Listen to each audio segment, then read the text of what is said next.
नमस्कार, आप देख रहे हैं प्राइम टीवी और मैं हूं आपके साथ नंदिनी यादव। वक्त हो गया है उत्तर प्रदेश की बड़ी खबरों का। रुका लेते हैं खबर की ओर। केंद्रीय मंत्री व अमेठी सांसद स्मृति ईरानी अपने 2 दिवसीय दौरे के आखिरी दिन अपने संसदीय क्षेत्र अमेठी में जगदीशपुर ट्रामा सेंटर में विश्व की सबसे बड़ी विमान वाली कंपनी बोइंग की तरफ से स्थापित किए गए सीटी स्कैन मशीन और डायग्नोस्टिक सेंटर का उद्घाटन किया और अस्पताल परिसर में ही स्मृति ईरानी ने जनसभा को संबोधित भी किया। जनसभा में उन्होंने राहुल गांधी को आड़े हाथे लिया।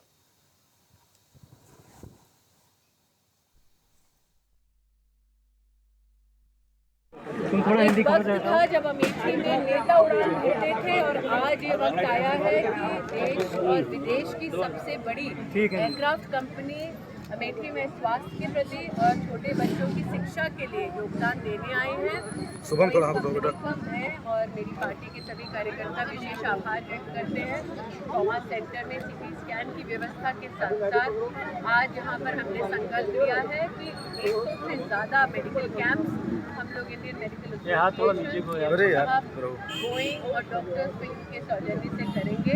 अमेठी के इतिहास में पहली बार डिजीज मैपिंग हुई है, मतलब हर गांव में किस प्रकार की बीमारियां हैं, हर ब्लॉक में, पंचायत में किस प्रकार से स्वास्थ्य की कोई चुनौती है, ये करना डिजीज मैपिंग बहुत ही अनिवार्य था ताकि आगे की स्वास्थ्य की दृष्टि से जो पृष्ठभूमि बनानी है, जो समर्थन देना है, वो देने के लिए ये कार्य मेरे निवेदन पर जिला प्रशासन ने किया, उसके लिए उनका आभार व्यक्त करती हूँ।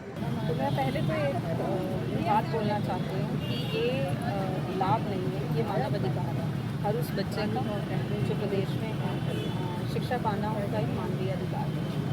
तो हर कदम पे हमें सांसद का साथ मिला। उन्होंने स्पेशली जब यहाँ पे आके देखा कि शिक्षा की क्या हालत है, तो उन्होंने कहा कि बच्चों के लिए कुछ करना होगा। तो हम 60 स्कूलों में अभी शुरुआत करेंगे और आगे आने वाले सालों में और भी काम बढ़ाएंगे। इस 5 वर्षों में करीब 20,000 बच्चे जो हैं इस कार्यक्रम से लाभान्वित हैं। करीब 180 टीचर्स जो हैं उनको ट्रेनिंग प्राप्त होगी और वो काम कर पाएंगे। सबसे पहले लाभ की बात करूँ, कैसे दिया वो तो अब आई गई है चीज़, तो उसके बारे में ज़्यादा बात नहीं करूँगी। बट इससे फ़ायदा क्या होगा, ये हम सब का एक्सपीरियंस है। चाहे आपको एक्सरे कराना हो, अल्ट्रासाउंड कराना हो, आजकल सीटी स्कैन कराना हो, और अगर किसी को यहाँ से 2 घंटा जाना पड़े तो उसमें कितना रिस्क है ये हम सब जानते हैं। आज ये इसका किसी को बताने की ज़रूरत नहीं है। काम हम जैसी कंपनी, हम तो हवाई जहाज़ बनाते हैं, हमको मेडिकल इक्विपमेंट का कोई नॉलेज भी नहीं है। लेकिन जब सीनियर लेवल के लीडर्स जैसे मैडम हुए या उनके जो भी सीनियर वरिष्ठ नेता लोग हों, जब वो कहते हैं कि हमको सुविधा लोगों तक पहुंचानी है, लोग सुविधा तक जाना बंद करें, जब तक सुविधा लोगों के पास नहीं पहुंचेगी तो हमने वो काम नहीं किया जो हमको इंडिया के लिए करना चाहिए। हम उसको एक नज़रिए से देखते हैं, वो उनको एक नज़रिए से देखते हैं, और जो हमारे पार्टनर्स हैं उनको एक नज़रिए से देखते हैं। जैसे अगर आप लाइब्रेरी या एजुकेशन की बात करें, सब बच्चे स्कूल जाते हैं, कौन नहीं चाहता हमारा बच्चा स्कूल जाए, बट कौन ये नहीं चाहता कि हमारे बच्चे को वही क्वालिटी की एजुकेशन मिले, वही क्वालिटी की एक्सेस मिले जो कहीं सिटी में मिलती है। और जब वो यहाँ विलेजेस में आती है, क्योंकि हमने इन लोगों के साथ कम से कम 200 से ऊपर और लाइब्रेरीज अन्य एरियाज़ में बनाए हैं, उसका असर हमने देखा है। इंडिया में ही नहीं, हमने बांग्लादेश में भी बनाए, उसका असर मैंने खुद जाके देखा है और मुझे पता है कि उसका फ़ायदा क्या होगा।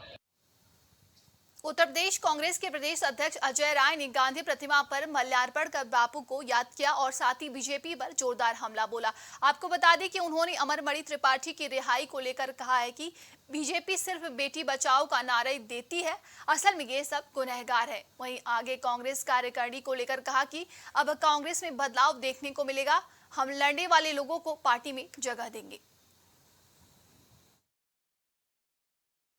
पोषण करती है, ऐसे घटिया और गलत लोगों के खिलाफ कड़ी से कड़ी कार्रवाई होनी चाहिए और जो महिला शक्ति के साथ इस तरीके की चीजें जो किया हो उसको कठोरतम सजा देनी चाहिए। हम इसकी निंदा करते हैं और भाजपा के लोग हमेशा यही काम करते हैं, चाहे वो आप उठाकर देख लीजिए सेंगर का मामला हो, चाहे वो एक दूसरे जो संत हैं, क्या नाम है उनका, चिमयानंद हो, और चिमयानंद के बाद देखिए ये आ गए, क्या नाम, अमरमणि, ये आ गए। ये ऐसे ही लोग महिलाओं की पूरी तरीके से हत्या में, रेप में शामिल हैं, उनको मुक्त किया जा रहा है, उनको सरकार जो है वॉशिंग मशीन में डालकर धो रही है। लोकसभा चुनाव 2024 को लेकर देश भर में सभी पार्टियों ने कमर कस ली है, लेकिन उससे पहले यूपी में घोसी विधानसभा पर उपचुनाव होना है, जिसको लेकर सपा और बीजेपी में कांटे की टक्कर देखने को मिल रही है। आपको बता दें कि सपा के राष्ट्रीय महासचिव शिवपाल यादव ने प्रेस वार्ता कर घोसी में उपचुनाव में भारी बहुमत से जीत का दावा किया है। दरअसल हाल ही में सुभाषपा प्रमुख ओम प्रकाश राजभर और समाजवादी पार्टी से घोसी सीट से विधायक दारा सिंह चौहान एनडीए में शामिल हुए थे, जिस दौरान दारा सिंह चौहान ने अपनी विधानसभा सदस्यता से इस्तीफा दिया था, जिसके कारण घोसी सीट पर उपचुनाव हो रहे हैं। लोकतंत्र विरोधी और देखिए ये केवल झूठे वादे करते हैं और कहीं पर भी न तो विकास, और इन्होंने केवल ये झूठे बोल बोल करके और कहीं पर भी चाहे संविधान विरोधी तो हैं ही ये लोग, और लोकतंत्र विरोधी हैं ही, जान ही रहे हो। झूठी रिपोर्टें लिख करके जेल भेजने का काम, कितने लोगों को इन्होंने झूठी रिपोर्ट लिखा करके जेल भेजने का काम। अच्छा, कानून को ये नहीं मानते, जिस तरह से अदालतें को ये नहीं मानते। सर, जिस तरीके से अब बातें आई हैं, कांग्रेस के प्रदेश अध्यक्ष ने भी घोषणा की कि अमेठी से राहुल गांधी और वाराणसी से प्रियंका गांधी चुनाव लड़ेंगी, तो इसको लेके आप लोग अपने देखिए, ये तो हमारा जो इंडिया गठबंधन बना है वो निर्णय लेगा।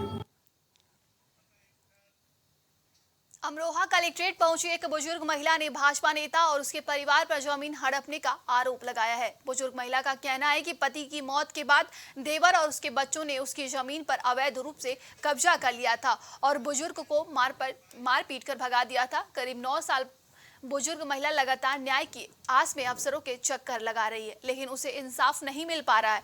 साथ ही बुजुर्ग महिला ने आरोपियों पर धमकाने और मारने की धमकी देने का भी आरोप लगाया है। वहीं पीड़िता ने डीएम के नाम शिकायती पत्र देते हुए न्याय की गुहार लगाई, साथ ही न्याय नहीं मिलने पर आत्मदाह की चेतावनी भी दी है।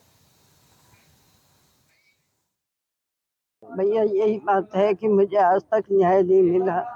2014 से अगर मैं गजरौली में मकान में रहती, मुझे रहने नहीं देते थे, मुझे कब्जा नहीं दे रहे, न मकान का न दुकान का, तो उसका जमीन का और दुकान का।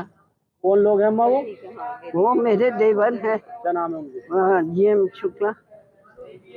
जीएम शुक्ला है, राजीव शुक्ला है और ये रविंद्र शुक्ला है और तीसरे का क्या नाम? अच्छा अम्मा, अगर तुम्हारी अब आप डीएम साहब से मिले हैं, क्या मामला, क्या मांग की आपने? तो उन्होंने तो यही, मेरे इनकी तो यही मांग है कि और मैं अपनी आराम से, अगर आपकी जमीन नहीं मिली, कार्रवाई नहीं हुई तो क्या होगा? तो मैं आत्महत्या कर दूंगी। मुझे बहुत टाइम हो गया ये बर्दाश्त करते करते। ये डीएम साहब से मिले थे। डीएम साहब को अभी एक प्रार्थना पत्र दिया हुआ था पहले, उसके संबंध में मिले हैं। भूमि माफिया के विरुद्ध कार्रवाई न होने पर इच्छा मृत्यु की अनुमति देने के संबंध में।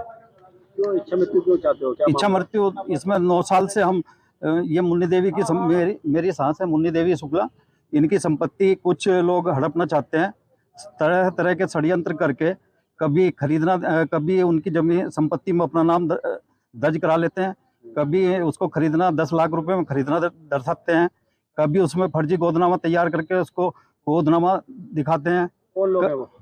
ये रविंद्र शुक्ला, राजीव शुक्ला, जितेंद्र मोहन शुक्ला आदि। प्रॉपर्टी कहाँ पर है? प्रॉपर्टी थाने के बराबर में शुक्लपुर। गाजियाबाद में दबंगों का खुलेआम आतंक देखने को मिल रहा है। मामला थाना क्षेत्र खोड़ा का है, जहां दबंग ने नाबालिग बच्चे के ऊपर धारदार हथियार से हमला कर दिया, जिससे बच्चा गंभीर रूप से घायल हो गया और उसकी कुछ दिन बाद इलाज के दौरान मौत हो गई। जानकारी के मुताबिक घटना 14 अगस्त की है। उस दिन बच्चा घर पर अकेला था तो पड़ोस के युवक ने आपसी विवाद को लेकर घटना को अंजाम दिया। वहीं परिजनों ने पुलिस पर आरोप लगाते हुए कहा कि अगर पुलिस समय पर कार्रवाई करती तो मेरा बच्चा आज जिंदा होता। सर, जब से बाल गोविंद भगवती निक्की यहाँ रहने आई 6 महीने से मेरा जीना हराम कर दिया। कभी हड्डी फेंकना, स्टार्टिंग में हड्डी फेंकना, लड़कियाँ कपड़ा मांस मिद्रा फेंकना, मैंने 1 महीना तक बर्दाश्त किया सर। उसके बाद मैं कानून के 112 नंबर पे कॉल किया, कई बार कॉल कर चुकी हूँ। उन्होंने हाथ जोड़ के कहा कि मैं कुछ नहीं कार्रवाई करूँगी, थाना जाओ। थाना 5-6 चक्कर मार दिया, थाने वाला ने कोई कार्रवाई नहीं किया। उल्टे वहाँ के इंस्पेक्टर मुझे ही धमकाया गया है। उन्होंने मुझे ही धमकाया कि इसके बाल गोविंद की तरफ से कुछ भी तो कार्रवाई चाहेगी तो तुम्हें उल्टा मुकदमा कुछ भी धारा लगा के तुम्हें फिर से जेल करवा दूँगा। थाना वाला पहले भी 3 बार हमें फर्जी में फंसा करके हमें जेल करवाया था। मैं थाना जाना उचित नहीं समझी, लेकिन मजबूरन बस हमारे साथ अन्याय होने के कारण मैंने थाना गई न्याय मांगने हमारे, और उल्टे मुझ पे चिल्ला कर बोले कि जाओ यहाँ से, भाग यहाँ से। धमकाया मुझे कि अभी अभी अंदर कर दूँगा तुम्हें। मैं थाना चले आई, मैंने एसपी सर के पास एप्लीकेशन दिया, वहाँ से भी कोई कार्रवाई नहीं हुआ। मैंने डीसीपी के पास गई, वहाँ से भी कोई कार्रवाई नहीं हुआ। मैंने कमिश्नरेट में 3 एप्लीकेशन दिया, तीनों के रिसीविंग मेरे पास है, वहाँ से भी कुछ नहीं हुआ। यहाँ उसके बाल गोविंद हमें परेशान कर रहा था। कई बार बच्चे को कई बार हमला बोल चुका, उसमें दारू के बोतल से मारते हुए सारा प्रूफ मेरे वीडियो है मेरे पास। उसका बेटी दारू का बोतल फेंक के मारा, उसमें मेरा बच्चे जो डेथ कर गए वो सब बयान दिए हैं।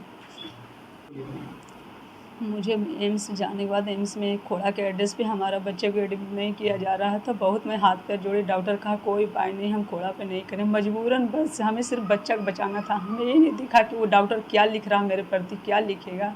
मुझे सिर्फ मैं दिल्ली का एड्रेस दे दिया, जो बच्चे को मैं पहले रहती थी दिल्ली में वही एड्रेस में दिया हूँ, क्योंकि मेरे बच्चे की जान बच जाए। मैं पहले कार्रवाई नहीं, मेरे पहले बच्चे की जान बचाना मेरे लिए था। फिर मैं दिल्ली का एड्रेस दी, उसमें उसने अपना पुलिस केस कहा बनाएंगे। मैं कि जो आप कीजिए, मेरे बच्चे बचा लीजिए, आपको जो करना है सर वो कीजिए, मेरे बच्चे बच जाए बस। सोशल मीडिया पर वायरल हो रहे एक वीडियो के संदर्भ में अवगत कराना है कि सोशल मीडिया पर कल रात से एक बच्चे की वीडियो वायरल की जा रही है, जिसमें बच्चा अपने पड़ोसी द्वारा अपने को घायल करना बताया जा रहा है और अभी वर्तमान में बच्चे की एम्स में मौत होना ज्ञात हुआ है। इस संदर्भ में अवगत कराना है कि बच्चे के माँ बाप जो कि एम्स में ले जाकर बच्चे को 23 तारीख को भर्ती कराते हैं और 24 तारीख को बच्चे की मृत्यु हो जाती है। इन लोगों ने एम्स में बच्चे को भर्ती कराते समय अपना पता न्यू अशोक नगर दिल्ली का बताया था, जिसके आधार पर बच्चे के मृत होने के बाद दिल्ली की पुलिस हमारे गाजियाबाद में खोड़ा थाने पर आती है। तब खोड़ा पुलिस को और हम लोगों को यह प्रकरण संज्ञान में आता है। वहां पर यह बताया जाता है कि ये लोग गलत पते देकर बच्चे को एम्स में भर्ती कराए थे। उसके बाद बच्चे के मृत हो जाने के पश्चात उसके पोस्टमार्टम के लिए जब इन लोगों से संपर्क किया गया तो दिल्ली का पता फर्जी निकला। उसके उपरांत ये लोग खोड़ा आते हैं कल रात में, जहां पर खोड़ा में भी बच्चे के माँ बाप ताला बंद करके फरार हैं। अभी पुलिस उनको खोज रही है, जिससे कि उसका बच्चे का पोस्टमार्टम कराया जा सके और बच्चे को लगे हुए चोटों के संदर्भ में यह बताना जरूरी होगा कि मेडिकल रिपोर्ट्स जो कि एम्स से हमें प्राप्त हुई है उसमें बच्चे की मौत का कारण पेरेंटल नेग्लिजेंस बताया गया है। उसके साथ साथ यह बताया गया है कि बच्चा 29/7/2023 को गायब हुआ था। उसके बाद 12/8/2023 को ही इनके परिजनों को मिल गया था। उसके उपरांत इन लोगों ने 23 तारीख को एम्स में ले जाकर बच्चे को भर्ती कराया है। Medical reports Delhi police medical reports के आधार पर और दिल्ली पुलिस इस पूरे प्रकरण की जांच कर रही है और गाजियाबाद पुलिस उनके सहयोग में है। मेडिकल रिपोर्ट्स के आधार पर और अन्य तथ्यों के आधार पर इस जांच को आगे बढ़ाया जा रहा है। जांच के तथ्य आने के उपरांत आगे की वैधानिक कार्रवाई की जाएगी।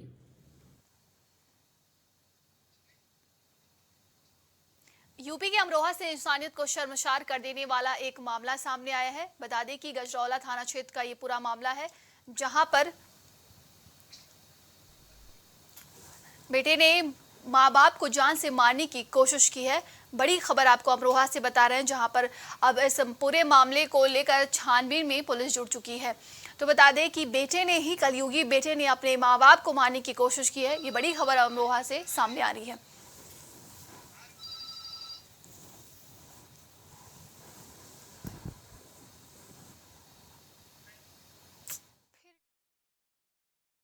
आपको टक्कर मारी, बहन को मारी, उन्हें खूब टक्कर मार मोर के बेहोशी की हालत में छोड़ के आके उनको उठा के हम हॉस्पिटल लेके पहुंचे। इतने में सुना तो शान आलम गाड़ी लेके गंगा में कूद गया। भाई इतनी वो हो पाई है। उसके बाद शान आलम का सब बरामद होया है। आगे के भी जांच पड़ताल। उस गाड़ी में वो दोनों मियाँ बीवी थे, वो उसकी पत्नी थी, वो था। उसने अपने घर वालों को टक्कर मारी, उनकी हालत कैसी है? उनकी हालत अभी गंभीर है, कुछ कह नहीं सकते। घटना एक गरम था, लड़का था घर में, कोई कैन आपसी विवाद होएगा या बीवी को जो भी घर फैमिली का इस बारे में तो कुछ कह नहीं सकते। उसको कैन सुनाना वही पिताजी थे, सिस्टर थी, उसमें टक्कर मारी। टक्कर मारने के बाद सिस्टर को चोट लगी, पिताजी ज़्यादा गंभीर थे, उन्हें हॉस्पिटल ले जाया गया अड्डे पे। उन्हें ट्रीटमेंट कराया गया, उन्हें भर्ती कराया गया। उसके बाद में सोचना चली कि ऐसे ऐसी बात है, साने आलम ने अपनी वाइफ के साथ गंगा में गाड़ी कुदा दी। उसके बाद पता चला गाँव से लोग आए, मछेरी बीते हैं, वो भागे हैं से मछेरों ने प्रयास करा पूरा बचाने के लिए, मेहनत करी, लेकिन गाँव में पता चला 5 बजे के बाद पूरी टीम गाँव आया और जो है ये टीम आई शाम को अबेर होगी। टीम कहने लगी कि जो है अब तो रात होगी, सुबह को जो है पूरी टीम लगेगी हमारी। सुबह 6 बजे से लगे हुए हैं, टीम पूरी जुटी पड़ी है। उसके बाद में लड़के का जो है सर वो डेड बॉडी मिल चुकी है, लड़की की नहीं मिल चुकी है। जो है टीम आई भी चुकी है, लेकिन टीम जो है कमजोर टीम है, ये मेहनत करिए, लेकिन एक टीम की और आ जाए जो गोताखोर होती है, जो टीम में जाए थोड़ी मेहनत दौड़ेगी, थोड़ा जो है जो और भी हो जाए तो बढ़िया रहेगा उसका मामला। अभी के लिए उत्तर प्रदेश की खबरों में बस इतना ही। देश और दुनिया की तमाम खबरों के लिए देखते रहिए प्राइम टीवी।